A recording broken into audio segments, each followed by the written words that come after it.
السلام علیکم ورحمۃ اللہ وبرکاتہ۔ بسم اللہ الرحمن الرحیم۔ جنید بغدادی رحمۃ اللہ علیہ کہتے تھے، میں نے اخلاص ایک حجام سے سیکھا۔ میرے ایک استاد نے کہا کہ تمہارے بال بہت بڑھ گئے ہیں، بال کٹوا کر آنا۔ میرے پاس پیسے تو تھے نہیں۔ حجام کی دکان کے سامنے پہنچا تو ایک گاہک کے بال کاٹ رہا تھا۔ جنید بغدادی رحمۃ اللہ علیہ نے حجام سے عرض کی کہ چچا، اللہ کے نام پر بال کاٹ دو گے؟ یہ سنتے ہی حجام نے اس گاہک کو سائڈ پر کیا اور کہنے لگا، پیسوں کے لیے تو روز ہی کاٹتا ہوں، اللہ کے لیے آج کوئی آیا ہے۔ جنید بغدادی کا سر چوم کر کرسی پر بٹھایا، روتے جاتے اور بال کاٹتے جاتے۔ حضرت جنید بغدادی رحمۃ اللہ علیہ نے سوچا، جب کبھی پیسے ہوئے تو ان کو ضرور کچھ دوں گا۔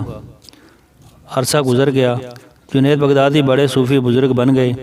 ایک دن حجام سے ملنے کے لیے گئے، واقعہ یاد دلایا اور کچھ رقم پیش کی تو حجام کہنے لگا، جنید تو اتنا بڑا صوفی ہو گیا، تجھے اتنا بھی نہیں پتہ چلا کہ جو کام اللہ کے لیے کیا جائے اس کا بدلہ مخلوق سے نہیں لیتے۔